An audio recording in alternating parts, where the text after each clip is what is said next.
Olá, minha gente, tudo jóia? Vamos para mais um vídeo e dessa vez a gente falando de geometria espacial dos prismas, nós vamos falar de um prisma importante chamado cubo, tá bom? Veja só, vamos voltar à aula anterior. Nós estávamos estudando o PRR, né? O paralelepípedo retangular reto.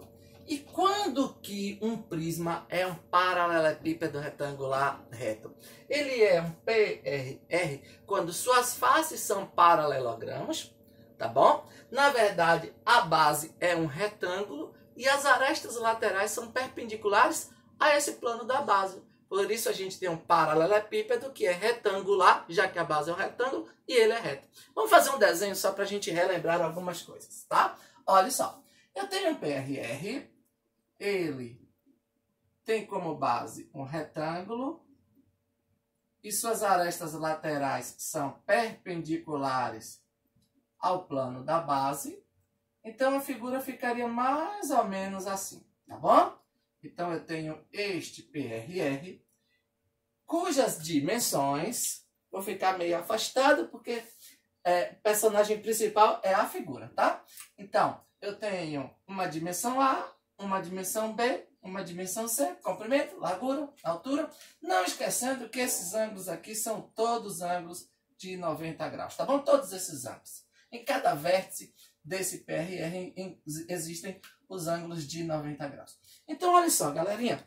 Disse para vocês que ele é um PRR porque esta base daqui é um retângulo, ou seja, esse ângulo daqui é de 90 graus e essas arestas são todas perpendiculares ao plano da base. Então, por isso é um PRR. E quando a gente estudou o PRR, nós falávamos de algumas fórmulas. Demonstrei uma por uma para vocês. Nós vamos fazer aqui o resumo delas, tá bom? Nós vimos que a sua área da base era A vezes B, porque era a área desse retângulo que é a base. A base do retângulo vezes a sua altura, uma dimensão multiplicada pela outra.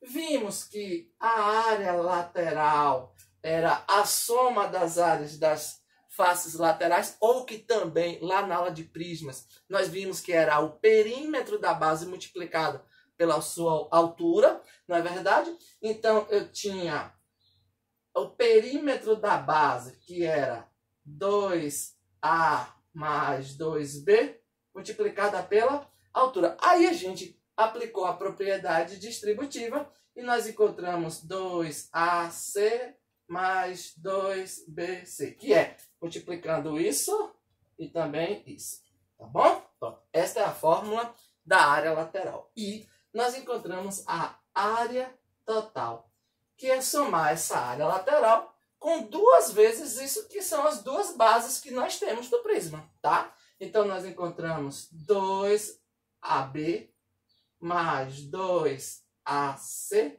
mais 2BC. Que, na verdade, a gente pode colocar esse 2 em evidência. Lá no vídeo também nós fizemos isso. Encontramos o volume pela fórmula A vezes B vezes C, não foi? E também, vou deixar bem apertadinho aqui, encontramos a diagonal desse PRR. A diagonal do PRR tem este formato aqui. É um segmento que liga dois vértices. Ó, esta diagonal. Dois vértices que não estão no mesmo plano, né? É o maior segmento de reta que pode caber dentro desse PRR aí. Essa linha pontilhada, que na verdade não é pontilhada, é contínua, tá bom? Não é tracejada. Ela é uma linha contínua, porque é um segmento de reta. Mas é só para esclarecer onde estaria a diagonal desse PRR. Nós vimos a fórmula também. A fórmula foi assim. A diagonal de um PRR é a raiz quadrada de A ao quadrado mais B ao quadrado mais C ao quadrado. Todas estas fórmulas foram demonstradas passo a passo para vocês na aula de paralelepípedo retangular reto, tá bom? Bom, mas agora esta aula é para a gente falar de um tipo especial de paralelepípedo retangular reto, que é esse rapaz daí, o cubo. O que vem a ser, então, um cubo? É um tipo especial de PRR. Bom, mas o que é que um PRR precisa ter para ele ser chamado de cubo, para ele ser classificado como um cubo? É simples. Basta que nesse PRR essas medidas A, B e C sejam iguais entre si. Ou seja, a medida de A precisa ser igual à medida de B, que por sua vez é igual à medida de C. Então, se A é igual a B, que é igual a C, então o PRR é um cubo. Tá bom? Então, a gente já pode concluir o seguinte, que todo cubo é um PRR, mas nem todo PRR é um cubo. Então, o cubo é um PRR que possui as 3 dimensões iguais, tá bom? Deixa eu tentar fazer um desenho de um deles, para a gente imaginar como que isso vai aparecer e como que a gente deve fazer os cálculos, tá bom? Então, imaginem vocês que eu tenho aqui, o desenho pode não ficar bacana, porque é um desenho à mão livre, tá? Mas não é o objetivo da gente aqui fazer desenhos exatos, tá bom? Use um bom senso aí. Faz de conta que esse é o meu PRR, tá bom? Isso é um PRR. Esses ângulos são todos de 90 graus, em todas as faces. Duas arestas aí que se encontram, sempre se encontram formando um ângulo de 90 graus, tá bom? Bom, eu tenho aqui aquela base verde, né? Que era, no PRR, um retângulo comum. Só que quando eu digo para vocês que A é igual a B, que é igual a C, essa medida A é igual à medida B, que é igual à medida C, então essas 3 dimensões passam a ser iguais. Se elas são iguais, eu não preciso colocar 3 letras diferentes. Eu poderia, para facilitar a nossa vida, eu poderia chamar isso daqui de A, esse B ele é igual a A, então eu vou dizer que também mede A, ou que também o C mede A, tá bom? Então é um PRR cujas dimensões são todas congruentes. Tá bom? Então, se aqui for 10 centímetros, aqui também é 10 centímetros e a altura dele também é 10 centímetros. Quando isso acontece, a gente tem um PRR chamado cubo. Tá bom? Veja só. Então, o que é um cubo? É um PRR cujas dimensões são iguais. Tá bom, gente? Tem a mesma medida, são congruentes. Então, olha só. Nada aqui de muito especial. Mas isso daqui, como A igual a B igual a C, isso vai fazer mudanças bacanas aqui na fórmula, né? Em cada uma dessas fórmulas, a gente pode usar essas fórmulas para achar no cubo? Sim, óbvio. Mas só que a gente precisa lembrar que no lugar de B eu posso colocar A. No lugar de C eu também posso colocar A, já que são todas iguais. Como que isso ficaria? Olha só, a área da base. Lá no PRR, a gente multiplicou A por B, porque era a área de um retângulo. A área da base aqui também é a área de um retângulo, só que é um retângulo que tem base e altura iguais, ou seja, é um retângulo que é um quadrado, não é verdade? Bom lembrar que todo quadrado é um retângulo, mas nem todo retângulo é um quadrado. Então, veja só.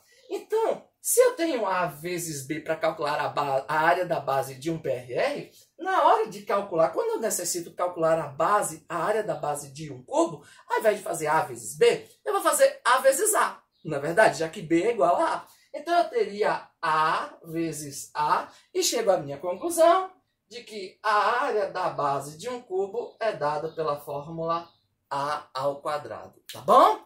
A ao quadrado. Veja só. A ao quadrado. Pronto. Ah, tá. E a área lateral? A área lateral também não é diferente. Vai ser, vou usar essa fórmula aqui. Eu tenho A vezes C. Já que C é igual a A, eu vou ter 2 vezes A vezes, no lugar de C, A. Mais 2 vezes B vezes C. Só que B é igual a A e C também é igual a A. Então, eu vou ter 2 vezes A vezes A. 2 vezes A vezes A. Só que 2 vezes A vezes A é 2A ao quadrado. Então, a área lateral vai ser 2A ao quadrado mais, e aqui novamente, 2A ao quadrado. E dá para a gente simplificar isso mais ainda. 2A ao quadrado mais 2A ao quadrado, eu vou ter 4A ao quadrado. Esta é a minha fórmula para calcular a área lateral de um cubo, tá? Outra forma da gente observar isso é o seguinte. Já que as dimensões são todas iguais, cada face lateral, assim como a base de de um cubo sempre são quadrados. Então, olha só, essa face que está aqui de verde, que é uma base, a área é A ao quadrado. Só que essa de vermelho, que eu vou pintar aqui agora, essa face lateral, ela também é um quadrado, de lado A. Então, a área dele também é A ao quadrado. Como a área lateral deste cubo são 4 faces laterais, eu tenho 4 paredes laterais, por isso que vai ficar 4 vezes A ao quadrado. É uma outra forma da gente observar essa fórmula. Que ficaria muito mais simples também, se a gente quisesse utilizar esse raciocínio para a gente calcular a área total. Porque a área total vai ser 2 vezes a área da base, 2A ao quadrado, mais a área lateral, 4A ao quadrado. Então, para calcular a área total de um cubo, eu uso a fórmula 6A ao quadrado. Que isso é facilmente observado, porque se eu tenho um cubo, eu vou ter 6 faces, não é verdade? Todas quadradas, todas idênticas, podemos dizer assim, não é? Então, se cada face dessa tem a área A ao quadrado e eu tenho 6 vezes a face, 6 vezes A ao quadrado. Tá aqui. E olha só, a próxima fórmula é a fórmula do volume, que eu encontrei A vezes B vezes C para um volume de um PRR. Só que agora eu estou falando de um cubo que tem A, B e C iguais. Então, se eu substituir, eu vou ter A vezes A vezes A. Porque B é A, B é igual a A e C também é igual a A.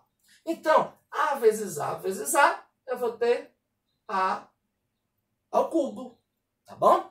Só uma curiosidade, esse expoente 3 é chamado de cubo justamente por isso. Tá bom? Porque é a ideia da terceira dimensão.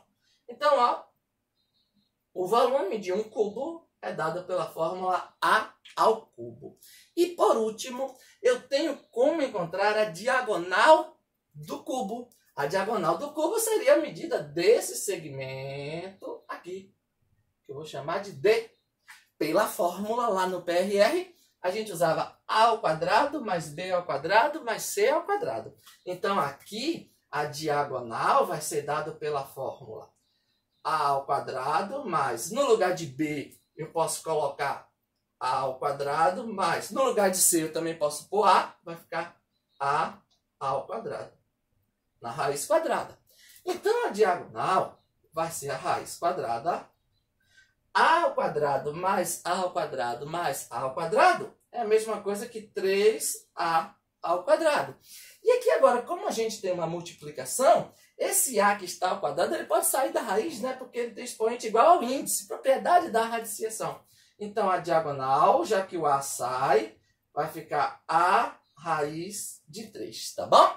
Então, esta é a fórmula que a gente vai utilizar para encontrar a medida da diagonal de um cubo, tá bom, minha gente?